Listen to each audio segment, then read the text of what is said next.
Okay, so what's good with y'all boys? BB Entertainment, welcome back to yet another reaction. It's been a while. This is some Reddit stories that we're going to react to. So I'm going to be posting these type of content on my TikTok because these Reddit stories are starting to become popular. So I want to try some of these. So I'm probably going to just react to more than likely the first 10 minutes for real.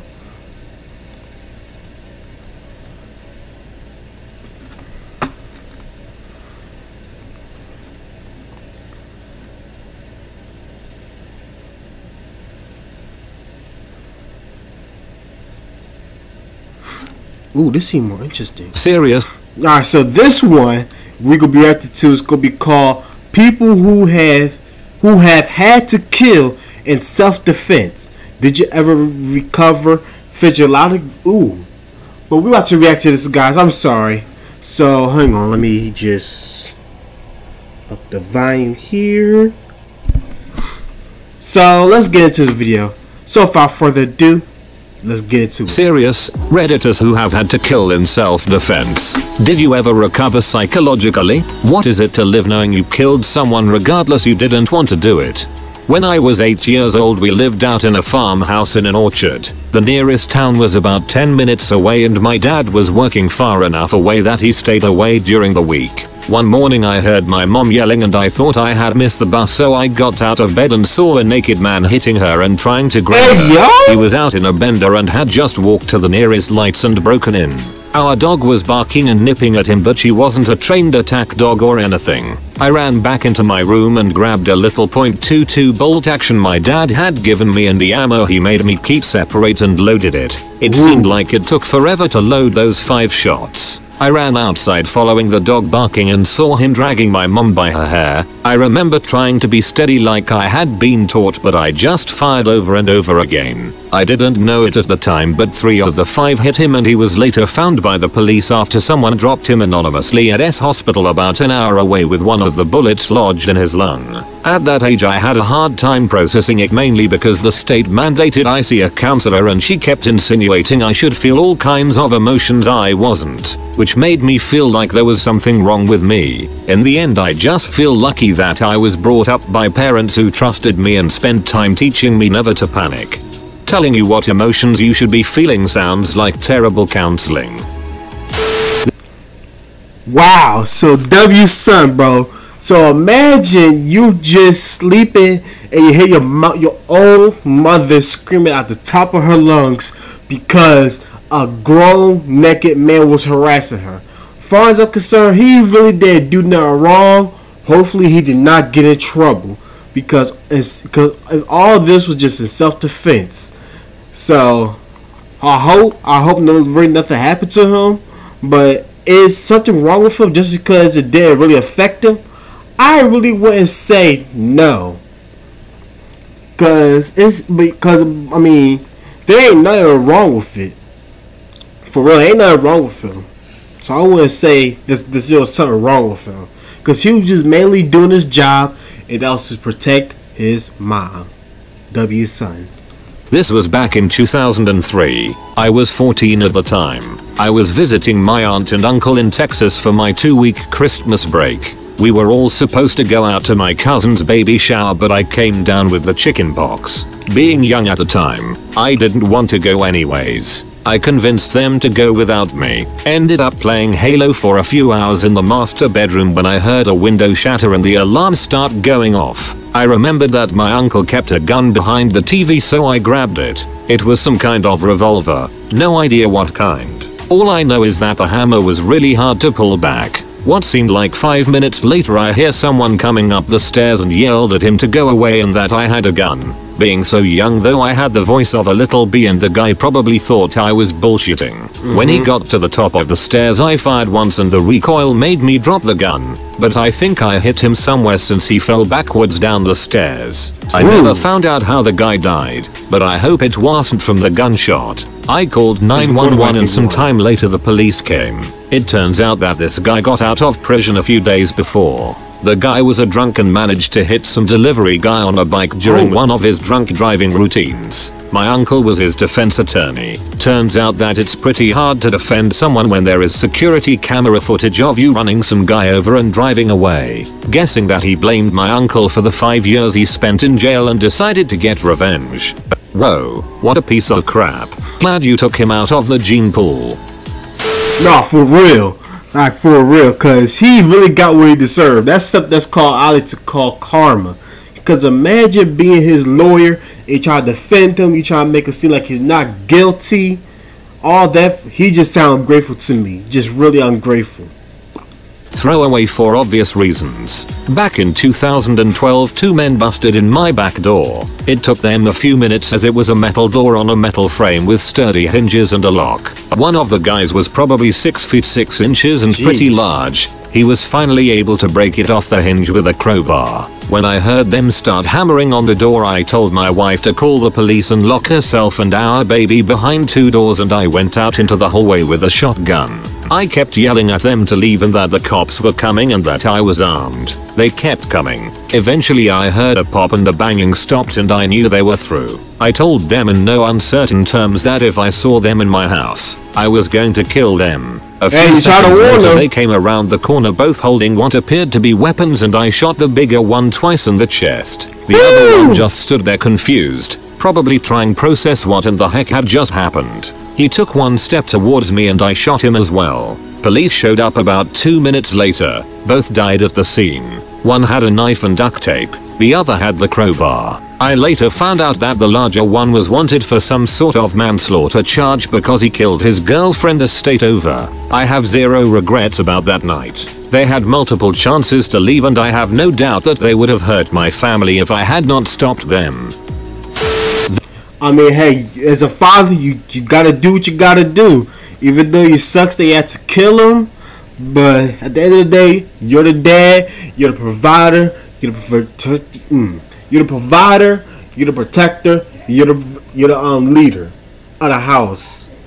So at the end of the day, even though you kill somebody, at the end of the day, you do what you gotta do. It's either kill or be killed, the way I see it. This was about 2004 to 2006. I don't remember the exact year anymore. I killed a guy that tried to break into my apartment because he was wanting his wife that he had just beat the crap out of. 2 AM. I hear them arguing. I could hear it through my bathroom wall. I shut my bathroom then bedroom to drown it out. 2:15 AM. She's banging on my door. Broken nose, left eye swollen, and limping from tripping and falling to get out of the apartment. Told her to go to the bathroom, clean herself up, then hide in my bedroom. Husband comes out of the apartment, yelling her name, and he notices her blood trail to my apartment. Starts banging on my door, yelling to let him in. I warned him 3 times that he doesn't stop, I will kill you. 3 strikes, you're out. The way I see it. He kicks the lock on the door. Door swings open, and I swing my baseball bat down onto his head. He falls to the ground stunned. He lands stomach first and I see a handgun tucked into the back of his shirt. I grab it, throw it into my apartment, and warned him 1 more time. He got up, came at me. I slammed my bat into his stomach, then slammed my bat over his head 1 last time, which caved his skull in. I knew from the blood spatter from when I hit, he was dead. Thankfully, the neighbors had called the police when it started, and the second he fell to the ground dead, police had made it to the top of the steps. It never affected me as much as it should have. I reacted the best way I could for the situation I was in.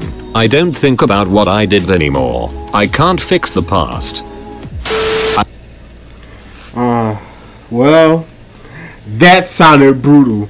Real brutal. It caved in his skull.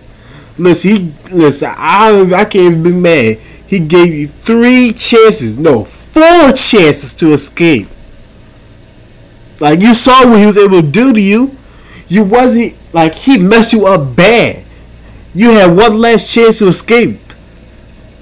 So you honestly deserved it. I was jumped by 4 guys about 10 years ago. I was down on the ground and they were kicking and punching me. I grabbed my knife from my pocket, reached up and stabbed one of them in the stomach. Blood everywhere. Some mine. Mostly his. They all ran. One of them yelled back that he would find me later and kill me. He later died at a hospital because he took too long to get help. Basically, I never really felt bad about it and I don't regret it. It has popped into my head randomly from time to time and it weirds me out that I took a person's life, but that's about it. Doesn't last long. My thoughts about it are that I was protecting myself, and whether or not they would have killed me, I feel it was not just justified but exactly what I should have done. My senior year of college, I had an off-campus apartment in a really crappy part of town. I often went to the batting cages with my roommates just for fun, so we each had our own baseball bat. It was a Friday night and I heard a bang at the back door. I honestly thought it was just one of my roommates who had locked themselves out drunkenly. Well, I get down there and there's a guy in the kitchen wearing a ski mask. I just grabbed one of the baseball bats and swung at this guy as hard as humanly possible. Well, I hit the guy square in the head. He fell back, broke down the sliding closet door. 2 of my roommates came running out, and I was just standing over this guy, who was profusely bleeding on our kitchen floor. One called 911 and the other one took off the guy's ski mask and we tried to stop the bleeding with it. At this point the lights were still off and I didn't actually realize how much blood was everywhere. 2 cops show up what felt like an eternity later, and then an ambulance wheeled them off. He died not too long after that. Our last roommate showed up while police were still taking statements. He just walks in and gives us this look like what the heck happened, and I just said I broke your bat. I'm sorry. He didn't really give a crap about the baseball bat. I just didn't know what else to say. None of us slept that night. We just watched South Park on Netflix and all called out of work the next day. I remember there was a lot of disbelief. I mean, I couldn't believe that had just happened. Never felt bad about it though. I did often wonder for a while what led that guy to break into our place. I do however own a .22 revolver now. And I just said I broke your bat. I'm sorry. Goddamn, that was badass. My house had been robbed twice while I was at work. One day I had to call out sick and while I was sleeping I heard someone downstairs. I called out, "Who's there?" when we're sick. Our supervisors come to see if we're actually home. But I was worried because they always knock first, and I was sure I didn't hear any knock or doorbell. I heard footsteps running up the stairs and I called out that I was armed. My supervisor definitely would have stopped, but the footsteps got louder. I got behind the door and 2 men charged into my room with guns. Ooh. I moved my arm and they turned around. I shot one of them in the neck while he shot the wall behind me. The other man ran downstairs. It turns out I shot my co-worker's cousin, who knew my schedule of when I wasn't going to be home. The co-worker was not in on anything. The other man was the cousin's friend. I was not charged. I do not feel guilty because the last 2 months made me feel very violated. I changed jobs because I was uncomfortable working with people who knew about it.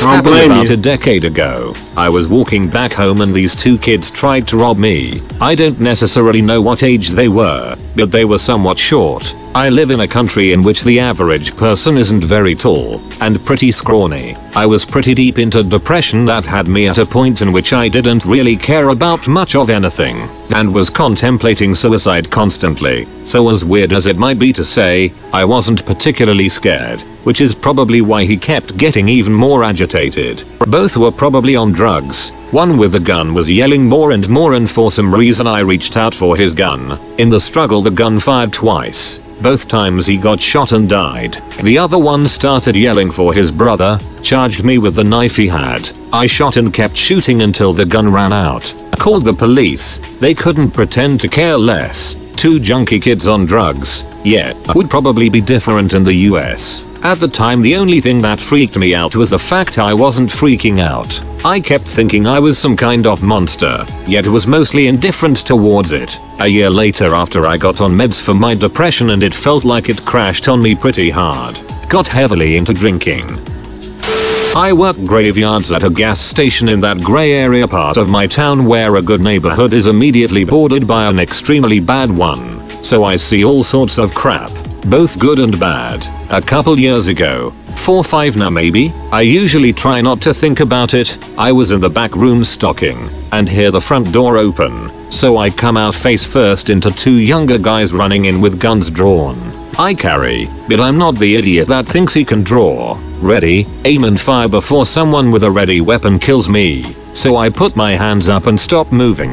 Guy 1 keeps coming and grabs me by the back of the shirt while Guy 2 peels off and starts grabbing all of the Newport and scratch tickets. Guy 1 puts the gun to the back of my head and brings me around to the register area, where I open the register. He pulls me to the back of the register area by the cigarette display and his friends moves over to empty the till. While they are changing places, Guy 1 says hurry up blood, let's murk this fool, or something very similar, and gestures with his gun in such a way that I gotta look at it. P. Had, number, magazine.